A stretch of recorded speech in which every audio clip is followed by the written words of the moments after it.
नंदगाम में एक बाबा रहते और वे बाबा नंदगाम में रहते और मधुकरी मांग करके वहीं भिक्षाटन करके रहते। उन बाबा को नियमों जो भिक्षा लेके आते ना, वहां में पाते, वही समय एक कुत्ता उनके पास आ जाता, बाबा बाकू भी मधुकरी पवा देते, थोड़ा सा भाव जो बचता बाकू दे देते। उनको लगती भैया ब्रज को कुत्ता है, जो कोई संत ही होगो, मधुकरी को या को भी अधिकार है।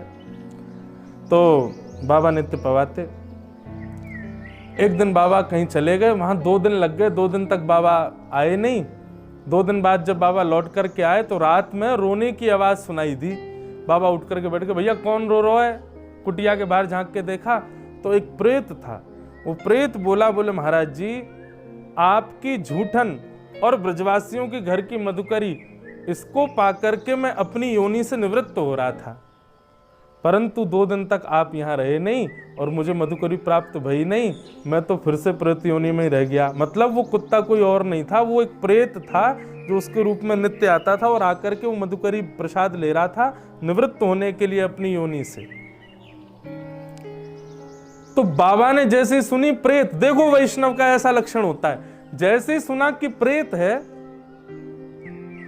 प्रेत सुनते ही उसके पीछे पड़ गए। बोले भैया सुनो, तुम प्रेत हो? बोले हाँ। बोले तुम ब्रज के प्रेत हो, साधारण तो हो नहीं हो? तो बोले हाँ है तो ब्रज के प्रेत। तो बोले तुमको ये पता होगी कि श्याम सुंदर कहाँ है? प्रेत बोलो हाँ पता तो है।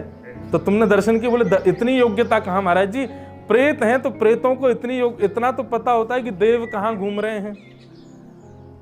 बाबा चरणन में गिर गए, बोले मैं तेरी मुक्ति की जिम्मेवारी मैं ले रहा हूं, तो मुक्त करा दूंगा, तू बस इतना बता दे श्याम सुंदर कहाँ है। तेरे पांव हाथ जोड़ूं भैया, तू मुझको बता दे श्याम सुंदर कहाँ है। तब वो प्रेत बोले बाबा ये नंदगाम से एक दूर जाओगे ना, मैं बता रहा हूँ ठीक है, सुन लियो?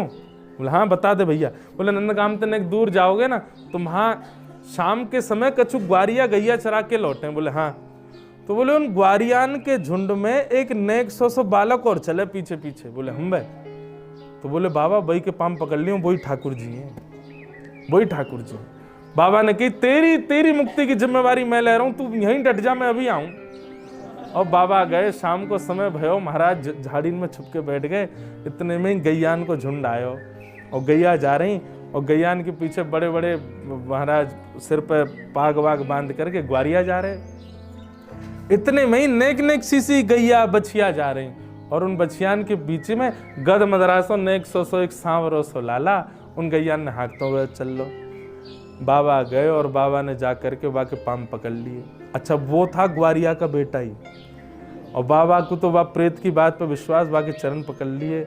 बोले अरे ठाकुर जी मुँह पे कृपा करो, मुँह पे अनुग्रह करो, आज बड़ी मुश्किल से मुँह को मिले हो, अब ना छोड़ूंगा।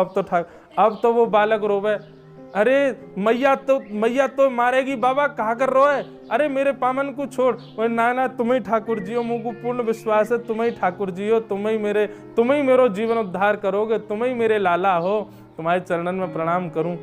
देख बाबा, तो को रोटी चाहिए रोटी ले जा, मधुकरी चाहिए मधुकरी ले जा, छाछ चाहिए छाछ ले जा, मेरे पामन ने छोड़, मेरी मैया बाट निहार रही है घर पे, लेट जाऊंगा तो को भी मारेगी, मुँह को भी मारेगी, चल जल्दी छोड़। बाबा बोले मैं नहीं छोड़ूंगा, एक बार मुझको दर्शन करा दो, गोदी में बैठा के स्वयं छोड़ के आऊंगा, एक बार दर्शन तो दे दो। महाराज बाबा ने पाम छोड़े नहीं, वो बालक खड़ो रोने लगो जोर जोरते, मैया देख या दारी के बाबा ने मेरो पाम पकड़ लियो, मैया देख ये बाबा मुँह को छोड़ ना रहे है। बाबा इतने विश्वास से चरण पकड़ के बैठे रहे, रुदन क्रंदन करने लगे, बोले आज नहीं छोड़ूंगा, आप तो मेरे ठाकुर जी हो। आहा, नंद भवन में बैठे ठाकुर जी के नेत्र सजल हो गए और महाराज बा बालक के रूप में ही श्री श्याम सुंदर प्रकट है गए और प्रकट है के बाबा को दर्शन दे दिए। तो गौचारण करवे वाले ग्वारिया भी बंधुओं, उनमें भी ठाकुर जी के अंश हूं मैं। तो मेरी कही आ बात को मानियो, सबको प्रणाम तो करो ही, लेकिन कभी कोई गौ चरावे वारो ग्वारिया मिल जाए, बाकू प्रणाम करे।